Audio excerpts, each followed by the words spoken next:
Hello and welcome to a brand new Houdini tutorial. In this video we will be creating a fracture effect where we're going to be creating a wall, throwing a ball at it and the ball smashing through the wall.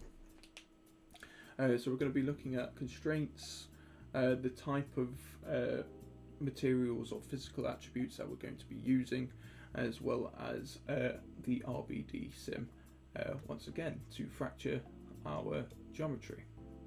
So I'm just going to make sure that my Houdini project is set up properly, and I'm going to, well, how I prefer it, and I'm going to make sure that I put a geometry node in, and then I'm going to call this wall simulation and dive on in by double clicking it.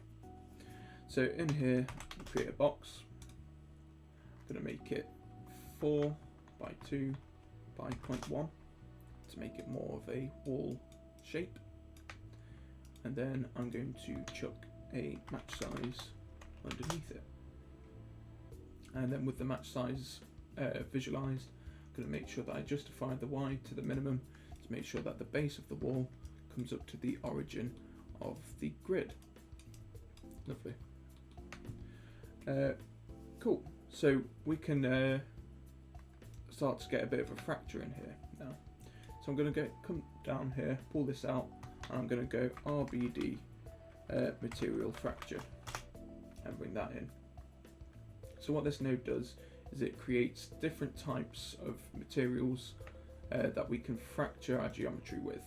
So it comes in as concrete by default, but we're just going to change this to a glass material, just so I can show you a few different things on here. So the first thing that I'd like to kind of show is how we can fracture this in a few different ways. So we've got scatter points here where we can push this up and we get some more points where we start the fracturing from. So we've got three scatter points. I can take this up to 10. We'll get 10 different scatter points in here. So this might be for a nice shot where you've got someone shooting through a window or something like that.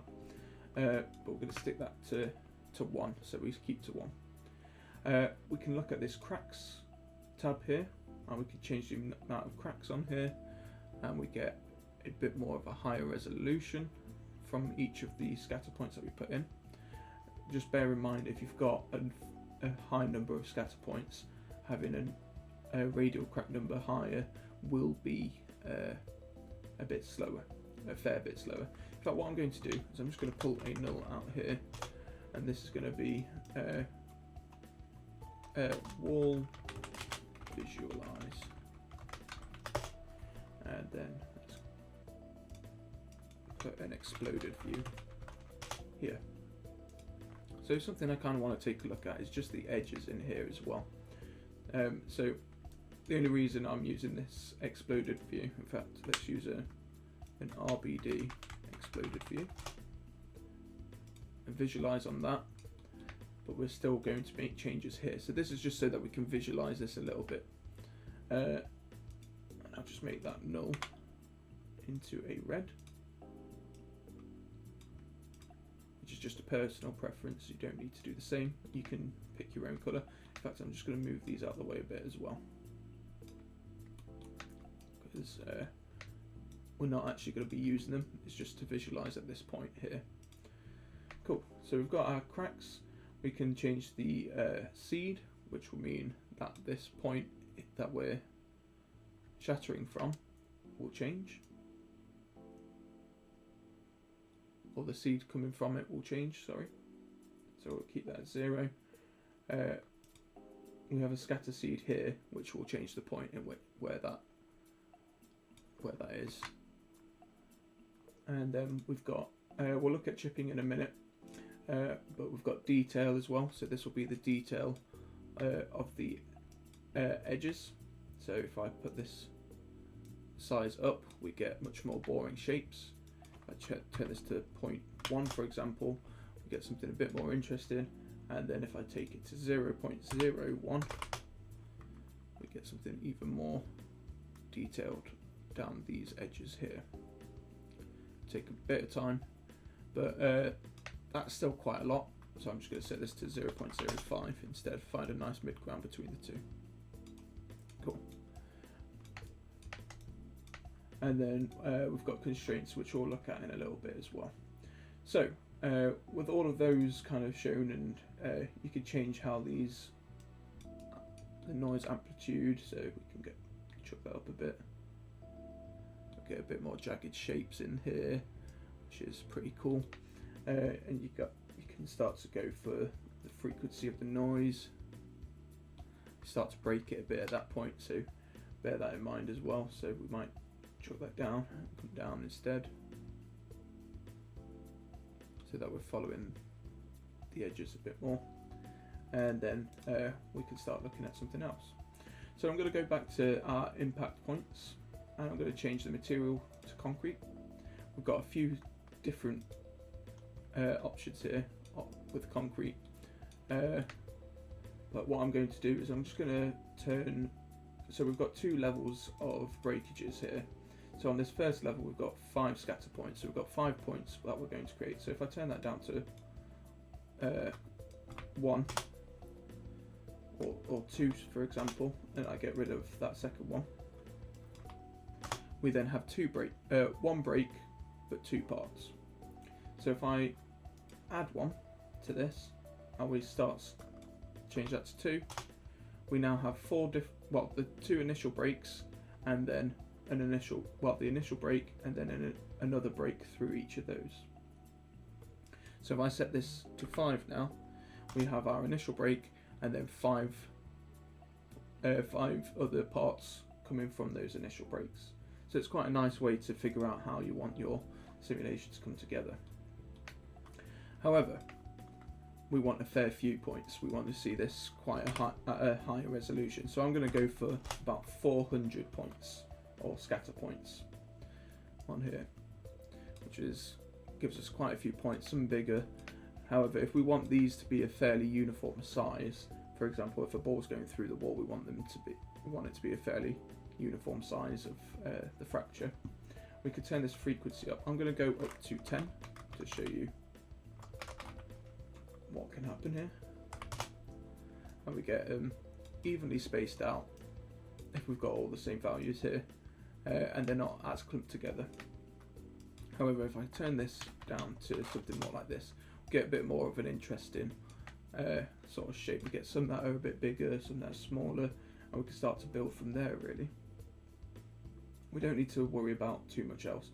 And of course you've got your scatter seed as well, where we get different seed of these different breakages. Just remember, this is only going through the floor because we've got our exploded view on as well. So I'm going to go over to chipping and enable it, and then it's going to give it a moment to think, and we'll start to see parts coming in between all of these breakages as well. So we've get little bits of geometry that are chipped from what we've got here. In fact, I might just turn that seed on something so we get something a bit different. Give it a moment because I put all the chips in. It's going to take a minute. Cool. So we've got our chip in. We could play around with that, get a different seed, change the ratio of what we've got of the chips in here. So if we have a smaller ratio, give it a moment to think, we get less. Turn that up, we get a higher ratio of chips to these breakages. There we are. So we're getting more chips in here. Bear in mind that the higher these numbers go, the more likely you are to, well, the higher number this chipping ratio goes, the more likely you are to crash your computer. So I'm just going to keep it at 5 for this demonstration. Cool. So now that we've gone over that, and then the detail. So at the moment, without that edge detail, we've got very flat edges to these breakages.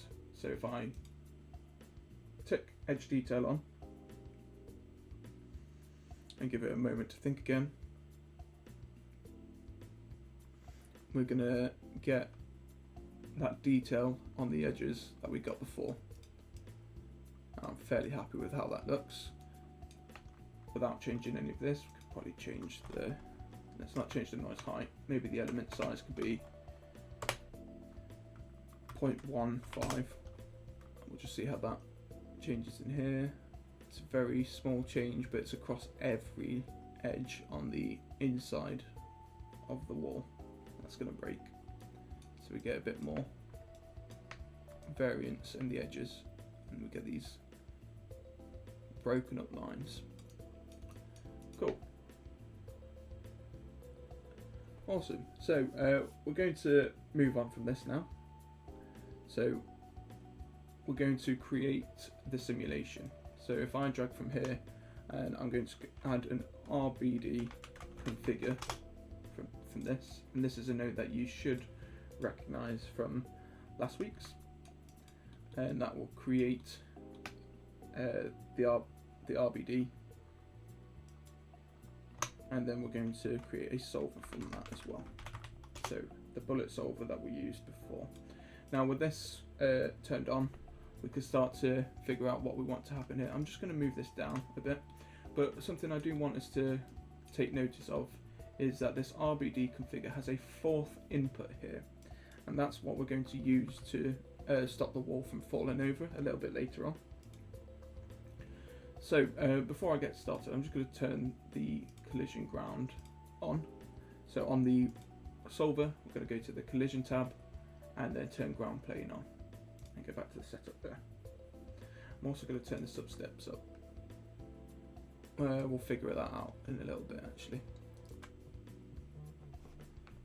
With that being said and done, that is now just going to stay on the plane. So if I turn that collision off quickly, then it will fall through the floor. Whereas if I leave that that ground plane on, we configure it will stay put. So we want to create some constraints with this. So I'm going to go for an RBD constraint properties. I'm going to put that in just above the configure, and that's going to create us a glue attribute here. So with the strength of the glue at 10,000, nothing will happen when this falls, when this works itself out. However, if I turn this down to 10, for example, we'll start to see it crumble from under its own weight. Bearing in mind that this is currently made of concrete. We haven't defined what concrete is made of. I'm just going to set that to brick. So that is now falling apart under its own weight.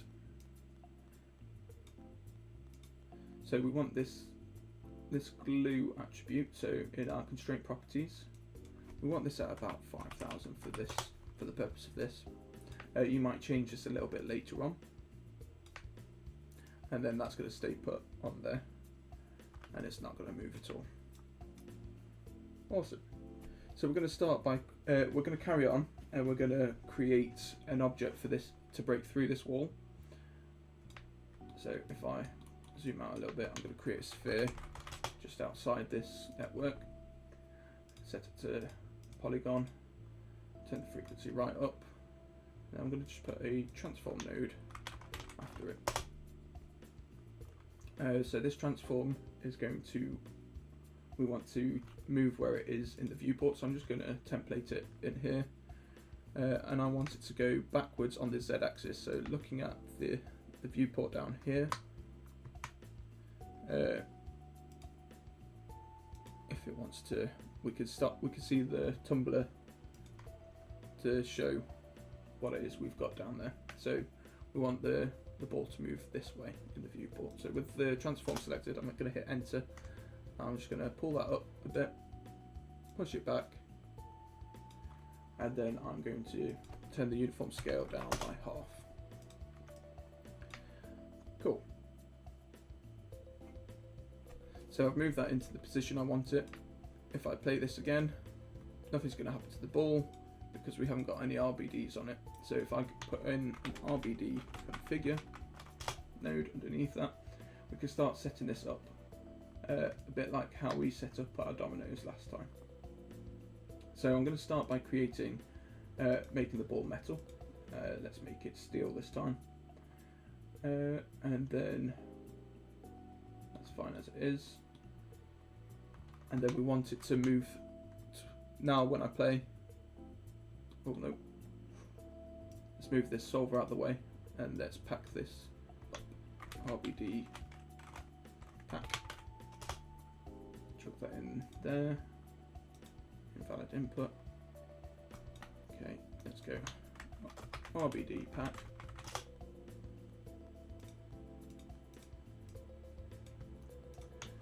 RBD pack.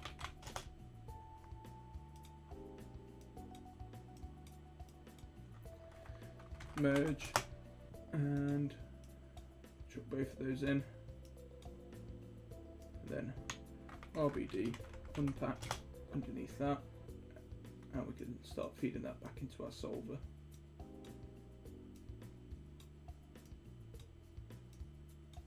Cool. And we can look back at our solver. If we play that back now, the ball's just going to fall because we have no velocity on it. So I'm going to chuck some velocity on our sphere.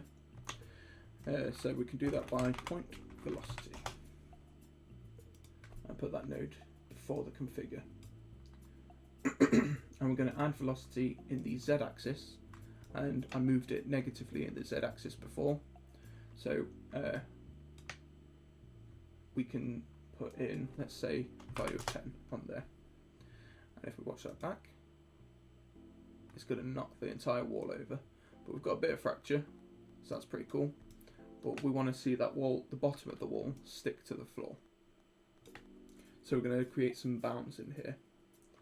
So we've got our simulation playing out, but we're just knocking that wall over, which we don't want to happen. So I'm going to grab this bounds input from the RBD configure. I'm going to create a bounds node there. So with this in mind, I do need to make sure that I have active set to on here, and then I check this use bounds part on this same part here, on the active of our bullet data. So with this bound node, I need to create the size, which is going to be the same as our wall, which was 4, 2, and 0.1 on our size. And then I'm going to turn this lower padding this upper padding to 2, and then we've moved it into place. So what I can do is I can start to edit this lower padding now, and let's turn that up. Oh, sorry, down, and we can start to get rid of some of this shape here. Lovely. So now this is outside the bounds and it's no longer active. So when we watch this back now, the wall shouldn't fall over. Lovely. That's great. That's exactly what should be happening at this point. So what I am going to do, we've got brick on there. Did we set a... Yeah, we set that to steel. So what I'm going to do is I'm going to turn this velocity up. Oh no. We're going to go to our setup, and we're going to turn the global substeps up to 2. I'm going to watch that back now. But still not going through, which it should be.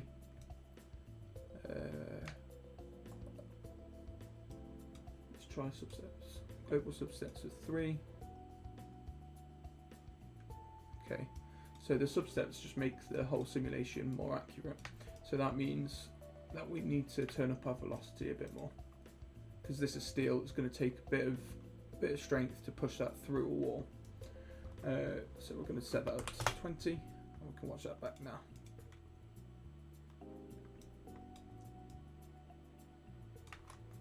Let's try 15.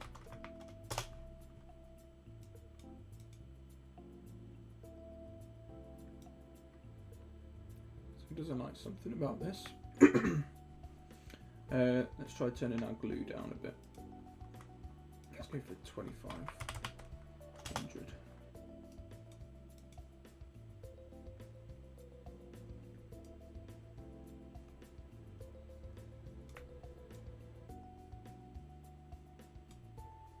really doesn't like this.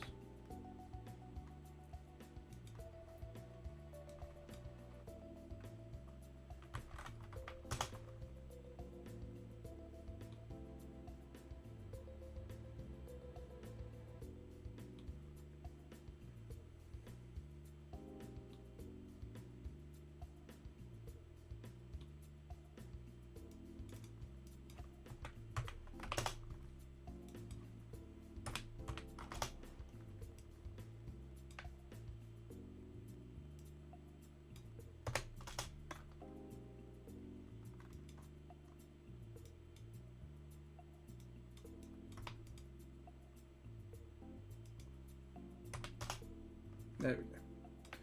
Let's watch that back, see if that's changed it.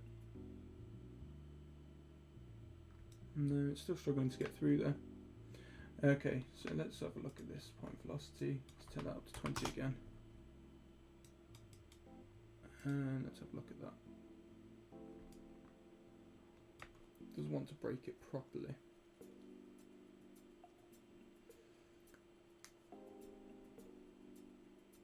Okay.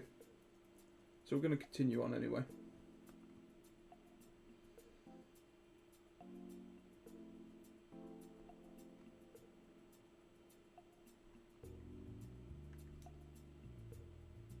No, I want to figure this out.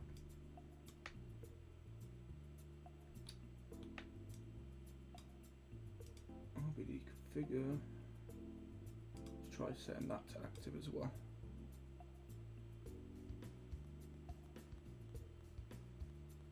So I don't expect that to do much. No. Turn that off.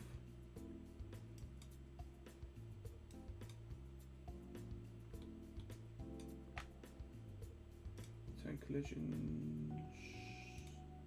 shapes. For 0, 0. No, that's the wrong one.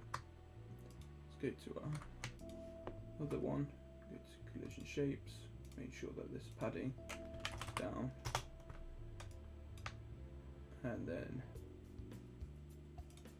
that is set to concave.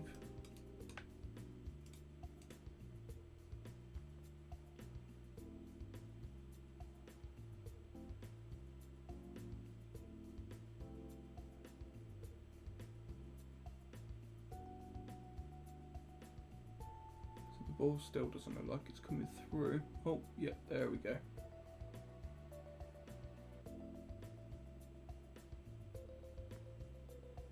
Cool. So that was in the collision shapes on the RBD configure for the wall.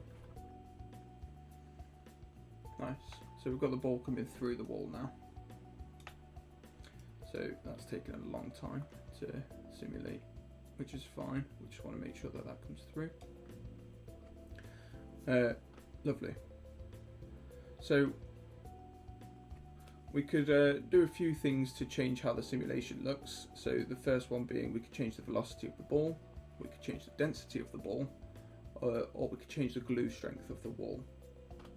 So those sorts of things, changing those few things will change how this simulates. So we've got the ball coming through now. It's taken a while for my computer to update, so I'm probably going to leave it at this frame and see how that's come through. Even change the size a bit more. So on this uniform scale, let's set that to 3.3, and then if we watch that back now, we'll see how that interacts. Probably don't need as much collision padding.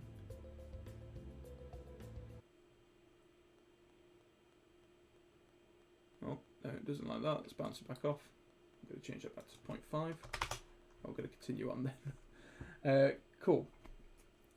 So we can start to refine this a little bit. We could change, again, we could change the velocity, the density of the ball, and the glue strength of the wall. We've increased the sub-steps so that the ball goes through, and we get a more accurate simulation.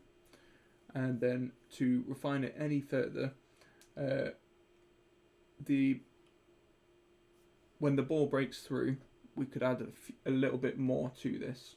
So we're going to go back to our constraint properties when this cooks. Let's ignore that. And what we can do is we can set this switch constraints to enable, which will give us a few more parameters here, or attributes. So we've got soft. I think it automatically gives us another parameter called hard, and we've still got our glue parameter.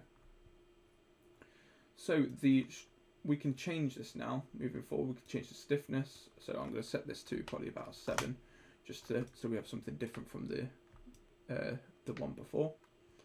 And then we can go to our RBD configure. Is it our configure or is it? Yes, it is our RBD configure.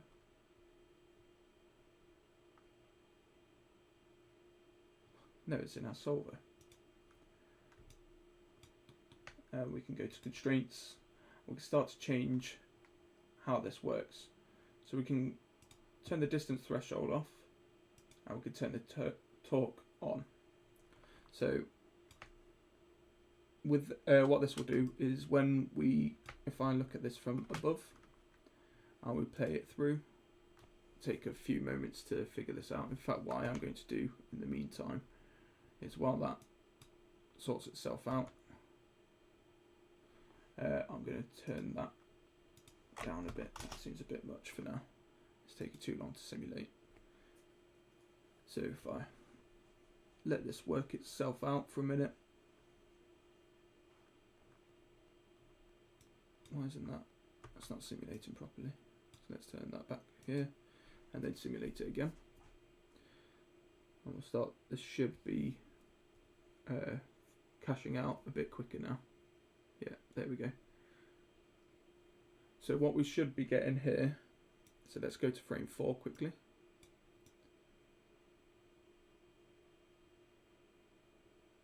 These things should be coming around the ball. They should be a bit closer to the ball. So let's turn that on 1 for now and watch that back. Let's go to frame 4 or 5. That will simulate it all. It'll just take a moment to figure that out. And the collisions, we can start to see how these things are connecting to each other, but they're connecting from the middle of each part. They are working how they should be because that's where they're breaking from, but they need to be these lines need to be going from the edges to the other edges. So to change that, the constraint, so RBD convert constraints.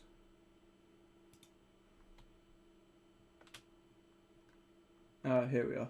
I want to change it from center of mass to the surface points.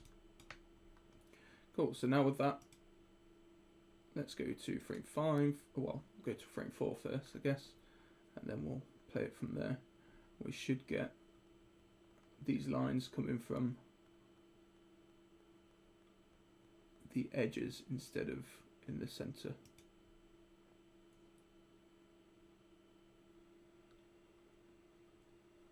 Let's have a look. Yeah, so they're coming from the edges now rather than the middle of the geometry. So if I go back to this place here, start to see how they're all coming from around the ball, and that ball's pushing its way through. In fact, let's turn this back down 1. Watch it back now.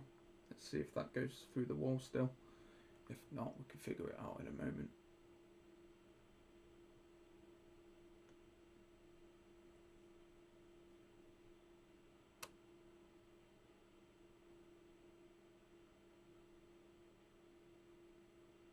There we are.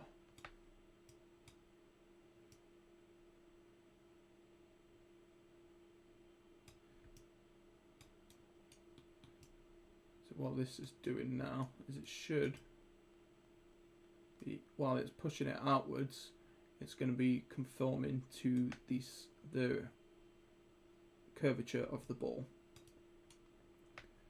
Lovely. So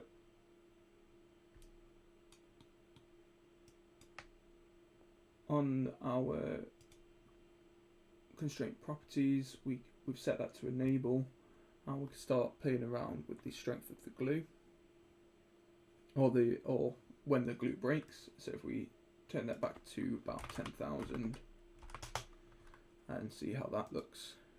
Let's go to frame 5 or 6, see how that works.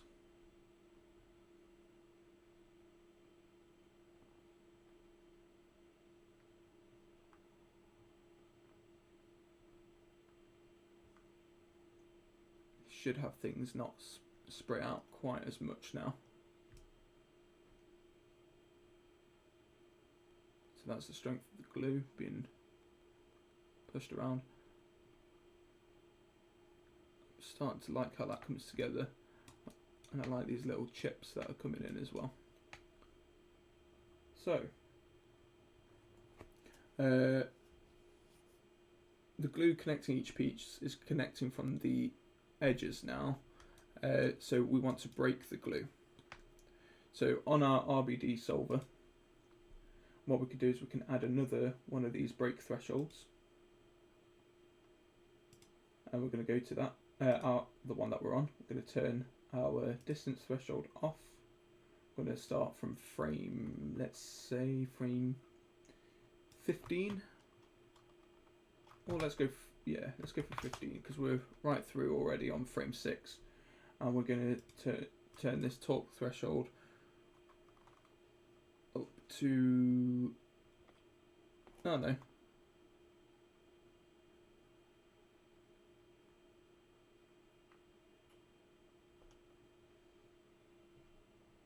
so what this will do is it will listen to this first tab first before it moves on to the second tab. And this first tab will say at frame 15, so we don't need that on this first tab, we need that at 7. And then on this second frame, on the second tab, we're going to turn that to 0, and then that's going to be from frame 15. So now if we play this back, it should break after.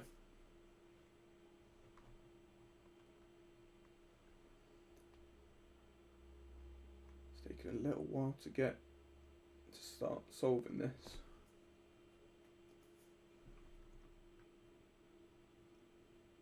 Okay, so we're going to watch it right the way through to frame 15.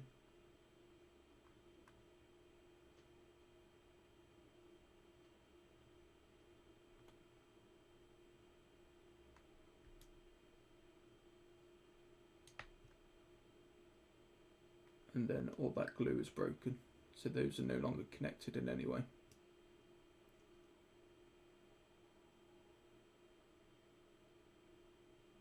Nice. So there's no torque effect in it. Probably cut that off at about frame 10 instead. So frame 10, that will then break all of that glue, or we just get all of that happening.